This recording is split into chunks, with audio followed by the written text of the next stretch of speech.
Today is the second DIY of those that you voted for from the upcycled storage. Last week we turned these cardboard magazine holders into these beautiful display-worthy organizers. This week we're going to work on this upright storage unit that has so much potential, and I can't wait to show you the two different options to make it. Let's go.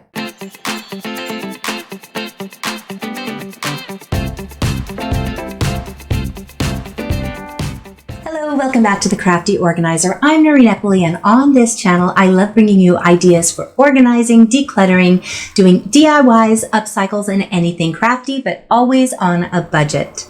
Last week we got to work on a magazine holder from a previous video where I shared all types of upcycled storage. Today's DIY is one I was really looking forward to because I absolutely love the rustic look of it, but I also love that you can make this fit whatever you need. So if you need a place to organize your magazines, maybe your cutting boards, maybe your mats for your Cricut, maybe you need a place to roll up towels in a bathroom, you can make this to not only fit the storage size you need, but you can also customize it to make it fit your aesthetic. Now, I'm sharing two different options today because I know not all of you have the same stores close by. I've also put some similar items in my Amazon store, so if you would like to check those out, that information is in the description below. I am an affiliate, so if you do buy anything from my Amazon store, I do get a small commission, but I'm trying to make this as easy for you to duplicate as possible. The first option we're going to be looking at is with a barbecue grill from Daiso. Now, you might be able to get these at other places, which is great. As I said, I've also got it in the Amazon cart. I chose for the larger size of the two because I figured it was more economical if I took the one large size and cut it down. The other thing you're going to need is some lumber. Now, if you have scraps lying around, that's the best option. You can buy some pre-cut sizes here at Lowe's or Home Depot, but one of my favorite things to do is get fence posts because they're only $2 to $3 a piece. You will need to sand these down though, or if they have any of the cull lumber, always take advantage of that, and they will cut things down usually at no charge. Today I had a gentleman by the name of Matt who was so helpful and kind and let me cut as much as I needed. The dimensions that I had cut from the cull lumber were 9 inches for the height and 12 inches at the bottom. Now, please have them double check it because my sweet gentleman did cut them wrong, which was disappointing. So all of them were short. I wanted 12 inches and 2 9 inches, but I'm going to make this work. I am going to do two different versions again. One is going to be stained and the other is going to be painted white. Now, I'm sharing my blunders, so if you don't want to see the blunders, just skip ahead. But as I was staining this, after I shook it up, I was wondering what the heck was happening. I used this pretty recently when I made my wedding arrangement, so I don't know what happened with my stain. I shook it up and everything, but it's not working. So if you know why that would happen, let me know in the comments. I'm going to switch gears, and instead of staining this, I'm just going to do a faux stain. When I use acrylic paint, I always get the wood wet first, and this allows me to do a lot more blending, and I end up using a lot less paint because the water absorbs into the wood instead of the paint absorbing in. This also gives me the ability to really play with the colors and make it more gray, brown, black, whatever I want. I am trying to duplicate the stain that I had from that original wood, so I'm going in with two different types of brown. One is warm, one is cool, a little bit of gray and a little bit of black. Again, just trying to match that. I play around with this for all of the sides because I want this to look good from all angles. I love doing this technique. It's always so relaxing to me to play with it and keep adding or muting the colors. So let me know if you do this technique as well. Once they're all stained or painted, however you want to do it, next I'm going to start working on the grate. Now, I did take mine outside and spray paint it black. I just used Rust-Oleum. This one says it's specifically for plastic. In this case, it didn't make a difference because there's not going to be that much space for paint on it. What I'm going to do is lay down the side I think is the prettiest because the bottom's not really going to be seen. But since this is an open grid mesh, I want the inside to be pretty. I'm also going to use Gorilla Glue to attach the side pieces to the outside part of the bottom 12-inch piece. The wood glue will be strong enough to hold this all on its own because we're going to be attaching the grid later. So set that aside for 15 or 20 minutes or overnight if you're really concerned about a strong hold. I had my wood cut down to specifically fit this grid. So if you wanted a very large piece, you could get 2 of these grids and not have to cut it apart. But I wanted a smaller thing just to hold my papers. I have a pair of wire snips and you can see these inside grid pieces cut very easily. The outside I squeezed and just kind of wrapped around to score it, and then when I bent the grid it broke apart very easily.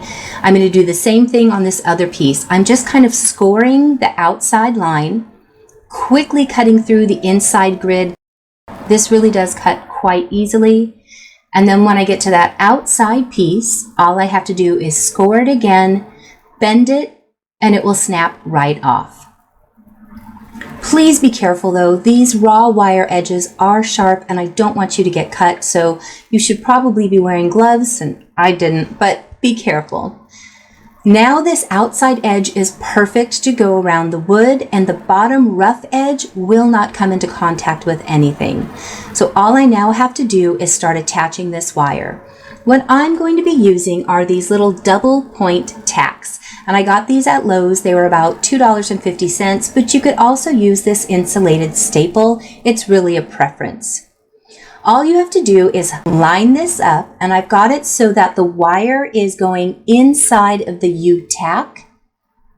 And I'm placing this in a couple of different corners. So I want the top corners, and I'm not hammering it all the way down because I want some wiggle room to make sure that it's square on the wood frame. So now that I have the first 2 in place, I'm going to come down to the bottom, and I'm placing this second U through the wire, but also one side is going on the bottom piece and the other side of the U is going on the upright. I hope that makes sense. But this way the little U joint is going into both pieces of wood to give this a lot more stability. Now that I have those 4 in, I'm going to go ahead and really hammer these down so that they are secure. Now I'm going to add the second side. This is a quick project and I am loving the way it's coming together. I love this rustic look, and I love that this can be used for so many different things just by changing the size. I am making sure that I have the wires in the same direction because on one side the grid is on the outside of the frame and on the other side it's on the inside. So I flipped it over so that the insides of the frame are all facing inside of the box. I hope that makes sense. Now these were a little tricky, so you might want to use pliers to hold them into place. I found that I just tacked it lightly, and once it was going into the wood, since this is just simple, inexpensive pine, it was pretty easy. And I did also make sure that they went in as straight as possible. Now that these 2 grids are on, this is such a sturdy piece and I am thrilled with the look of it. For handles, there's so many different things that you could do. I had some leftover faux leather from a Christmas present that I made, so I'm just going to cut a couple of thin little strips. And initially, I had this cute idea of cutting wide strips and having them folded over like a belt would be and attaching them with brads, and let's just say that didn't work out. Let me show you what I tried to do, because again, if you guys have ideas, I'm open to hearing this. If you have an old belt lying around or any other type of handle, even a drawer pull would work on this too. So here you can see I am just folding it over on itself, thinking that this folded over faux leather would be a nice durable strap, and then I would attach it with brads. But no matter what I tried to do to flatten it, it ended up being a tube. So I gave up and just cut 2 very thin straps, and I'm going to use that for the handle instead. I'm just playing around with the placement. I'm getting another one of those little U's, but this time I'm going to squeeze the tip so that it's closer together, because the width of this U is about the same width as the strip of the faux leather that I have. And this can all be adjusted to whatever preference you have. I'm going to lay this on about where the middle should be.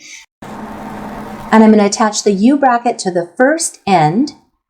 And this was a little difficult to do because the end that I'm hammering it on isn't supported. So you'll see I have this weird box underneath it. If I were to make this again, I would probably put the handles on first so that I don't have to mess around with this one side not having anything supporting it when I'm hammering this little U bracket into it. So again, I'm showing you my mistakes so that you don't make them. Once I finally get it put in, I love this. So I duplicate this on the other side. The only thing I wish is that it had been a little bit lighter. Now for option 2, if you don't have a Daiso near you, I got these little wire baskets from Dollar Tree. They come in so many different colors.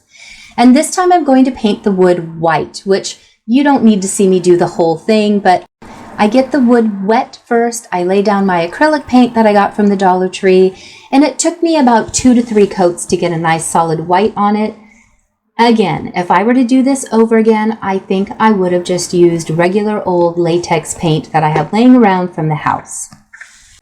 This time I'm putting the wood brackets on the top because I want this one to be a little bit smaller because the wire basket is a little bit smaller than the barbecue grid.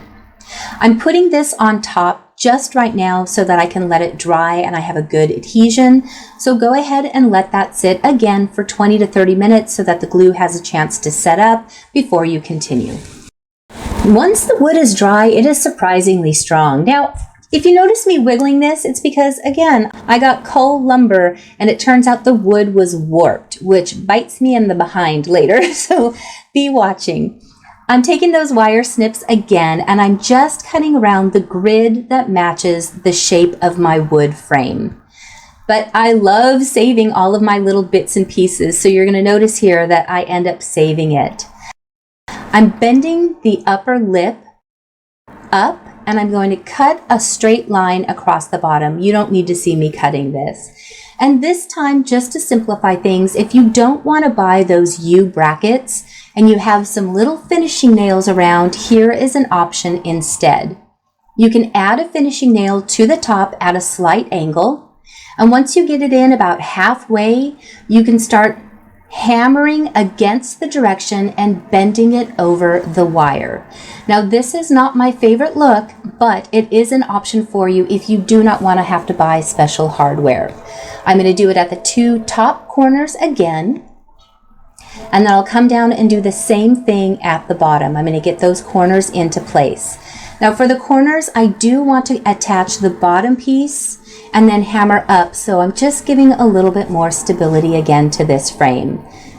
Because this frame is a little bit looser, I am adding another nail at the bottom, just so if I have papers inside, they don't fall out.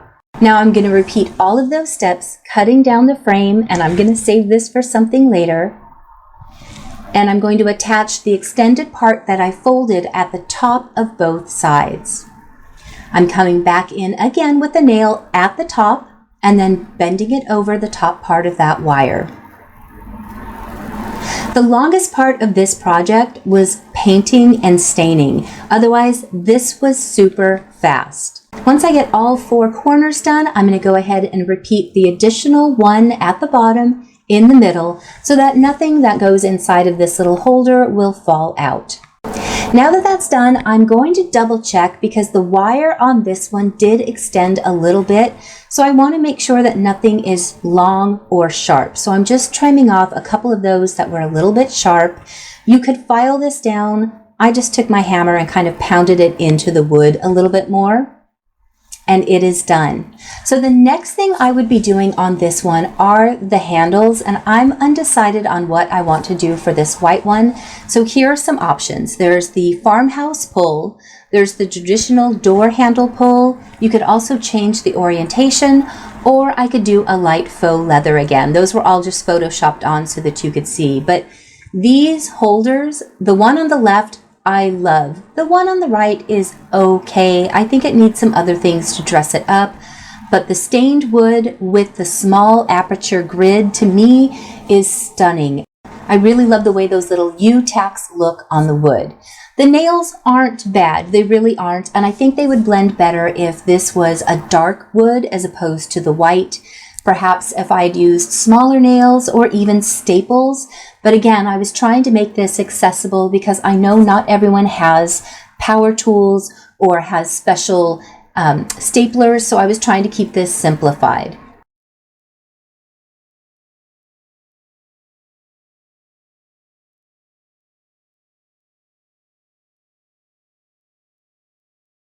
I've got the one here in my office that I'm using currently for my incoming mail and notes. I am going to make another one for the kitchen. My husband made a special request after I made this one. He likes to bake and cook, and he has a lot of cookie sheets, and they're always falling over in the cabinet, so he would like one that I can put in the cabinet with felt underneath so it doesn't scratch our cabinets, and that way he can keep all of his cookie sheets neat and organized inside the cabinet. So I'll be doing that one for him.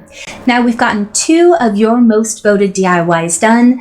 The next one we're going to work on is the cover for the outlets. I can't wait to make this one because in my bookcase right here at the bottom is that ugly extension cord that's just hanging out. This solution will be perfect to hide that, but you could hide other things if you wanted to get creative on your storage shelf. So make sure you've hit that subscribe button so that you know when that comes out. Thank you so much for all of the comments you've been leaving. I really love reading through them.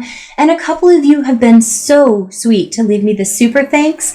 Honestly, thank you very much for doing that. I genuinely get so excited and appreciate so much when I see that little $1.99 or whatever it is on there. It's super sweet and I really do appreciate that.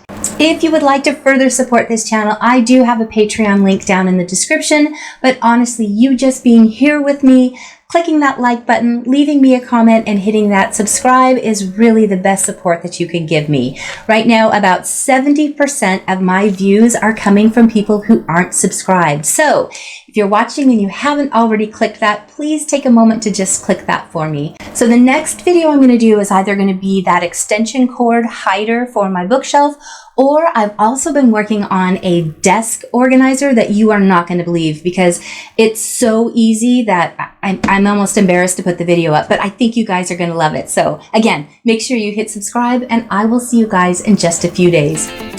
Bye.